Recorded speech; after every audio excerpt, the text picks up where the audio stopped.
ಏನಪ್ಪ ಈಗೇನು ಮಾಡಿದೆ? ಏಯ್ ಕಾಣಿಸ್ತಿದ್ಯೇನಾ? ಏನು ನಿಮ್ಮ ಹಣೆ ಬರಲ್ಲ, ಸ್ವಲ್ಪ ಹಿಂದೆ ಹೋಗಿ ಕುತ್ಕೊಳ್ಳಪ್ಪ. ಆ ಈಗ ಈಗ ಕಾಣಿಸ್ತೀನಾ? ಹ್ಞೂ, ಹೇಳು. ನಿನ್ನ ಹತ್ರ ಒಂದು ವಿಷಯ ಮಾತಾಡಬೇಕಾಗಿತ್ತು ಕಣೋ.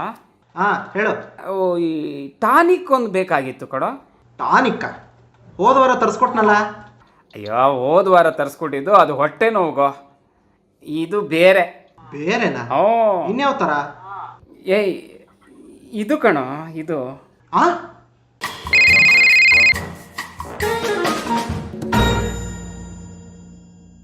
ಎಣ್ಣೆನಾ? ಹ್ಞೂ ಕಣೋ, ಎಣ್ಣೆ. ಏನಿಷ್ಟು ಆರಾಮಾಗಿ ಕೇಳ್ತಿದ್ಯಲ್ಲ? ಅಮ್ಮ ಮನೇಲಿ ಇಲ್ವಾ?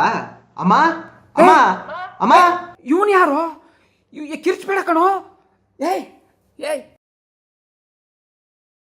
ಏಯ್ ಅವಳು ಪಕ್ಕದ ಮನೆಗೆ ಹೋಗಿದ್ದಾಳೆ. ಅದು ಝೂಮ್ ಕಾಲಲ್ಲಿ ಕಿಟ್ಟಿ ಪಾರ್ಟಿ ಮಾಡೋದು ಹೇಗೆ ಅಂತ ಆ ಆಂಟಿ ಜೊತೆ ಡಿಸ್ಕಸ್ ಮಾಡೋಕ್ಕೆ ಹೋಗಿದ್ದಾಳೆ ಕಣೋ.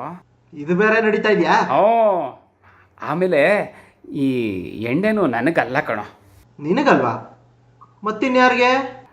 ಇವರಿದಾರಲ್ಲೋ ಎದುರುಗಡೆ ಮನೇಲಿ, ಅವ್ರ ಹೆಸರೇನು? ಯಾರು? ಮಡಿಕೇರಿ ಮಿಲ್ಟ್ರಿನಾ? ಹಾಂ ಹಾಂ, ಮಡಿಕೇರಿ ಮಿಲ್ಟ್ರಿ ಅಂಕಲ್ಲು.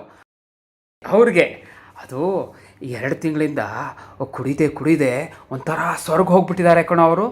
ಹೋದ್ ಸರಿ ಬಂದಾಗ ಏನೋ ಕುಡಿಯೋದು ಬಿಟ್ಟಿದ್ದೀನಿ ಅಂತಿದ್ರಲ್ಲ? ಎಲ್ಲಾದರೂ ಉಂಟೇನೋ. ಮಡಿಕೇರಿಯವರು ಕುಡಿಯೋದು ಬಿಟ್ಟರೆ ದೇಶ ಹೆಂಗೋ ನಡೆಯುತ್ತೆ. ಅವರು ಕುಡಿಯೋದು ಬಿಟ್ಟಿಲ್ಲ, ಬಿಡೋದು ಇಲ್ಲ. ಅಲ್ಲ, ಅವರೇ ಹೋಗಿ ತಗೋಬೋದಲ್ಲ? ಅದು ಹೆಂಗೋ ಆಗತ್ತೆ ಅಲ್ವೋ, ವಯಸ್ಸಾಗಿದೆಯಲ್ಲೋ ಅವ್ರಿಗೆ. ಅದು ಆ ವೈನ್ ಶಾಪ್ ಮುಂದೆ ಹೋಗ್ಬಿಟ್ಟು ಕ್ಯೂ ನಿಂತ್ಕೊಂಡು, ಅದು ಅಲ್ಲದೆ ಈ ಟಿ ವಿಯವರು ಕ್ಯಾಮ್ರಾ ಇಟ್ಕೊಂಡು ಹಿಂಗೆ ನಿಂತಿರ್ತಾರೆ. ನೀವು ಕುಡಿತೀರಾ ಅಂತ ಕೇಳ್ತಾರೆ. ಅವೆಲ್ಲ ತುಂಬ ಹಿಂಸೆ ಕಣೋ, ಆಗಲ್ಲ. ನಾನು ಡೆಲ್ಲಿಯಿಂದ ಬೆಂಗಳೂರಿಗೆ ಹೆಂಗೆ ತಂದ್ಕೊಡ್ಲಿ ಹೇಳಿ? ಇವಾಗ ಅದೆಲ್ಲ ಆನ್ಲೈನಲ್ಲಿ ಸಿಗುತ್ತಂತಲ್ಲೋ. ಹೋಮ್ ಡೆಲಿವರಿ ಬುಕ್ ಮಾಡಿಬಿಟ್ಟು ಮನೆಗೆ ಕಳಿಸ್ಕೊಟ್ಬಿಡು. ಆನ್ಲೈನಲ್ಲಿ ಈ ಎಣ್ಣೆ ಎಲ್ಲ ಸಿಗಲ್ಲಪ್ಪ. ಸರಿ, ನನ್ನ ಫ್ರೆಂಡ್ ಪ್ರಶಾಂತ್ಗೆ ಹೇಳಿ ಮನೆಗೆ ತರಿಸ್ಕೊಡ್ತೀನಿ ಬಿಡು. ಯಾವ ಬ್ರ್ಯಾಂಡ್ ಬೇಕು? ಮೋದಿಯವ್ರು ಹೇಳೋದ್ಮೇಲೆ ಫಾರಿನ್ ಬ್ರ್ಯಾಂಡ್ ಯಾವುದು ಮುಟ್ಟೋದೇ ಇಲ್ಲ ಅಂತ ಪ್ರಮಾಣ ಮಾಡಿಬಿಟ್ಟಿದ್ವಿ. ಹಾಂ ಅಲ್ಲ, ಇವರು ಅಂಕಲ್ ಮುಟ್ಟೋದೇ ಇಲ್ಲ ಅಂತ ಪ್ರಮಾಣ ಮಾಡಿಬಿಟ್ಟಿದ್ದಾರೆ. ಓಹೋ, ಆಯಿತು. ಡೆಲಿವರಿ ಚಾರ್ಜಸ್ಸು ಎಕ್ಸ್ಟ್ರಾ ಆಗುತ್ತೆ, ಗೊತ್ತು ತಾನೇ? ಗೊತ್ತಪ್ಪ. ಹೆಲಿಕಾಪ್ಟ್ರಲ್ಲೇ ಕಳಿಸ್ಕೊಡ್ತೀನಿ ಮೋದಿಯವ್ರ ಥರ, ಆಯಿತಾ? ಹೆಲಿಕಾಪ್ಟ್ರಾ? ಇದ್ಯಾವ ಹೊಸ ವಿಷಯ? ಓ, ನಿನಗೆ ಗೊತ್ತಿಲ್ವಾ? 2 ಲಕ್ಷ ಕೋಟಿ ರೂಪಾಯಿನ ಹೆಲಿಕಾಪ್ಟ್ರಿಂದ ಕೆಳಗೆ ಸುರಿಸ್ತಾರಂತೆ. ಯಾರು ಹೇಳ್ತಾರೆ ನಿಂಗಿದೆಲ್ಲ? ಆ ಫ್ಯಾಮಿಲಿ ವಾಟ್ಸಪ್ ಗ್ರೂಪ್ನ ಎಕ್ಸಿಟ್ ಆಗುವಂತ ಎಷ್ಟು ಸಲ ಹೇಳಿದ್ದೀನಿ. ಇದು ನಿಮ್ಮ ಚಿಕ್ಕಪ್ಪ ಹೇಳಿದಲ್ಲ ಕಣೋ. ಡಬ್ಲಿಕ್ ಟಿ ವಿಲಿ ಇದ್ರ ಬಗ್ಗೆ 1.5 ಗಂಟೆ ಚರ್ಚೆ ಮಾಡಿದ್ದಾರೆ, ಗೊತ್ತಾ? ದೊಡ್ಡ ಡಿಸ್ಕಷನ್ ನಡೀತಾ ಇತ್ತು, ಸಖತ್ತಾಗಿತ್ತು. ಒಳ್ಳೆ ಪ್ಲ್ಯಾನ್ ಅಲ್ವಾ ಇದು? ಅಪ್ಪ, ಇಂಥದ್ದೆಲ್ಲ ನೋಡಿದ್ರೆ ನಾನು ಫಸ್ಟ್ ಕೇಬಲ್ ಕಿತ್ತಾಕ್ಸ್ತೀನಿ ಅಷ್ಟೇ. ಓ, ನನಗೆ ಹೇಳೋಷ್ಟು ಬೆಳೆದು ಬಿಟ್ಟಿಯಾ ನೀನು? ಅಬ್ಬಬ್ಬಬ್ಬಬ್ಬಾ. ಲವ್, ನಾನು ಉಚ್ಚೆ ಹೊಯ್ದಷ್ಟು ನೀನು ನೀರು ಕುಡ್ದಿಲ್ಲ ಕಣೋ, ನನಗೆ ಹೇಳ್ಕೊಡ್ತೀಯ? ಮೊನ್ನೆ ಏನು ಮಾಡಿದ್ದೀವಿ ಗೊತ್ತಾ? ನಾವೆಲ್ಲ 2 kg ಬಿಡಿ ಹೂವು ತೊಗೊಂಡು ಹೋಗ್ಬಿಟ್ಟು ಆ ಪೌರ ಕಾರ್ಮಿಕರು ಇರ್ತಾರಲ್ಲ ಅವ್ರ ಜೊತೆಗೆ ನಿಂತ್ಕೊಂಡು ಆ ಮೇಲ್ಗಡೆಯಿಂದ ಹೂ ಮಳೆ ಸುರಿಸಿ, ನಾನು ನಿಮ್ಮನೆ ಎದುರುಗಡೆ ಅಂಕಲ್ಲು ಇಬ್ಬರು ಹಿಂಗೆ ನಿಂತ್ಕೊಂಡು ಒಳ್ಳೆ ಫೋಟೋ ಹೊಡೆಸ್ಕೊಂಡಿದ್ದೀವಿ, ಗೊತ್ತಾ? ಕಳಿಸ್ಲಾ ಫೋಟೋನಾ? ಅಲ್ಲಪ್ಪ, ಇದೆಲ್ಲ ಮಾಡೋ ಬದಲು ಮನೇಲೆ ಅಮ್ಮಂಗೆ ಅಡುಗೆ ಮಾಡೋಕ್ಕೆ ಹೆಲ್ಪ್ ಮಾಡ್ಬೋದಿತ್ತು ತಾನೆ? ಅದನ್ನು ಮಾಡಿದ್ನಪ್ಪ. ಇವಳು ರೀ ಇವತ್ತು ಪುದೀನ ಚಟ್ನಿ ಮಾಡೋಣವಾ ಅಂದ್ಲು. ನಾನು ಅಷ್ಟೊತ್ತಿಗೆ ಟಿ ವಿಲಿ ಅಣ್ಣವ್ರ ಸಿನಿಮಾ ನೋಡ್ತಿದ್ದೆ.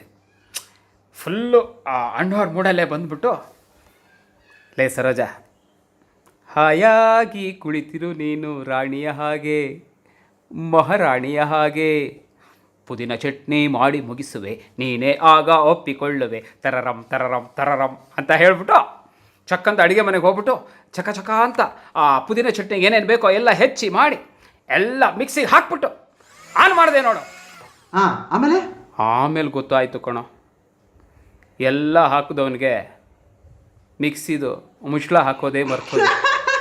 ಅವಳಿಗೆ ಅದನ್ನು ಕ್ಲೀನ್ ಮಾಡೋದಕ್ಕೆ 3 ಗಂಟೆ ಆಯಿತು. ಅವತ್ತಿಂದ ನನಗೆ ಅಡುಗೆ ಮನೆಗೆ ನೋ ಎಂಟ್ರಿ. ಊಟಕ್ಕೆ ಮಾತ್ರ ಹಾಲಿಗೆ ಬರ್ಬೋದು ಅಷ್ಟೇ, ಗೊತ್ತಾಯ್ತಾ? ಆ ರೂಮಲ್ಲೇ ಹಾಕ್ಬಿಟ್ಟು ಲಾಕ್ಡೌನ್ ಮಾಡಿಬಿಟ್ಟಿದ್ದಾಳೆ. ನೀನೇನು ಮಾಡ್ಕೊಂಡಿದ್ಯಾ ಊಟಕ್ಕೆಲ್ಲ? ಅದೆಲ್ಲ ನಮಗೆ ಟೆನ್ಷನ್ನೇ ಇಲ್ಲಪ್ಪ. ಇವತ್ತು ನಾನು ಸ್ಪೆಷಲ್ ಮ್ಯಾಗಿ ಉಪ್ಪಿಟ್ಟು ಮಾಡ್ಕೊಂಡಿದ್ದೆ. ಮ್ಯಾಗಿಲಿ ಉಪ್ಪಿಟ್ಟು ಮಾಡೋಕ್ಕಾಗತ್ತಾ? ಹ್ಞೂ, ಮ್ಯಾಗಿಲಿ ಉಪ್ಪಿಟ್ಟು ದೋಸೆ ಕೇಸರಿ ಬಾತು ಅದೆಲ್ಲ ಯಾಕೆ ಮೊಸರನ್ನೂ ಮಾಡ್ಬೋದು. ಹೆಂಗಿರುತ್ತೆ ಗೊತ್ತಾ? ಓಹೋ ಫುಲ್ಲು ಜೋಶಲ್ಲಿದ್ಯಾ. ನಿನಗೂ ಒಬ್ಬಳನ್ನ ಕಟ್ಟಿದ್ರೆ ಸರಿ ಹೋಗ್ತೀಯ ಅನ್ಸುತ್ತೆ. ನಮಗೇನು ಅರ್ಜೆಂಟ್ ಇಲ್ಲ ಸರ್, ನಿಧಾನಕ್ಕೆ ಆಗ್ತೀವಿ. ನಿಂಗೆ ಇವೆಲ್ಲ ಗೊತ್ತಾಗೋದಿಲ್ಲ. ಮದುವೆ ಮುಂಜಿ ಎಲ್ಲ ಟೈಮ್ಗೆ ಆಗಲೇಬೇಕು. ಶಾಸ್ತ್ರಿಗಳಿಗೆಲ್ಲ ಹೇಳ್ಬಿಟ್ಟಿದ್ದೀನಿ. ಅಯ್ಯೋ ಅಪ್ಪ, ಈ ಲಾಕ್ಡೌನ್ ಗೋಜ್ಗಳೆಲ್ಲ ಮುಗಿಲಿ ಫಸ್ಟು, ಆಮೇಲೆ ನೋಡೋಣ. ಈಗ 1 ಗಂಟೆ ಆಯಿತು. 1 ಗಂಟೆ ಆದ್ರೇನು? ಮ್ಯಾಗಿ ಇವಾಗ ಚೆನ್ನಾಗಿ ನೆಂದಿರುತ್ತೆ, ಅದಕ್ಕೆ ಅಕ್ಕಿ ಹಿಟ್ಟು ಮಿಕ್ಸ್ ಮಾಡಿಬಿಟ್ಟು ಸ್ವಲ್ಪ ಸ್ಪ್ರೈಟ್ ಹಾಕಿ ರೊಟ್ಟಿ ರೆಡಿ ಮಾಡಬೇಕು. ಬಾಯ್. ಏ ಸಂಜು ಆ ಬಾಟ್ಲು ಕಳಿಸ್ತೀಯಲ್ಲ, ಹಾಗೆ ಅದ್ರ ಜೊತೆಗೆ ಒಂಚೂರು ಚಿಪ್ಸು, ಆಮೇಲೆ ಉಪ್ಪಿನಕಾಯಿ ಇವೆರಡನ್ನೂ ಜೊತೆಗೆ ಕಳಿಸ್ಕೊಟ್ಬಿಡು.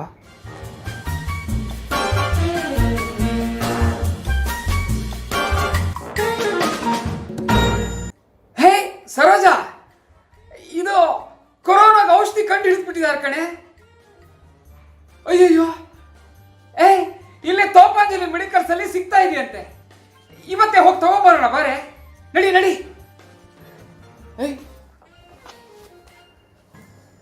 ನೀವು ಅಷ್ಟೇ ಆ ಪೇಪರ್ ಫ್ರೇಮ್ಸ್ ಯೂಟ್ಯೂಬ್ ಚಾನಲ್ನ ಸಬ್ಸ್ಕ್ರೈಬ್ ಮಾಡೋದನ್ನು ಮರಿಬೇಡಿ. ಅದರಿಂದ ನಿಮಗೆ ಕೊರೋನಾ ಔಷಧಿ ಸಿಗ್ತಾ ಇಲ್ವಾ ಅಂತ ಗೊತ್ತಾಗ್ಬಿಡುತ್ತೆ. ಬರಲಾ? ನಡಿಯೇ ಸರೋಜಾ, ಬೇಗ ನಡಿ. ಈ ವಿಡಿಯೋ ನಿಮ್ಗೆ ಇಷ್ಟ ಆಗಿದ್ರೆ ಲೈಕು ಕಮೆಂಟು ಶೇರ್ ಮಾಡಿ. ಮುಂದಿನ ವಿಡಿಯೋಲಿ ಮ್ಯಾಗಿಲಿ ನಾವು ಉಪ್ಪಿಟ್ಟು ಕೇಸರಿ ಬಾತು ಮೊಸರನ್ನ ಹೇಗೆ ಮಾಡೋದು ಅಂತ ಹೇಳ್ಕೊಡ್ತೀವಿ. ಬಾಯ್.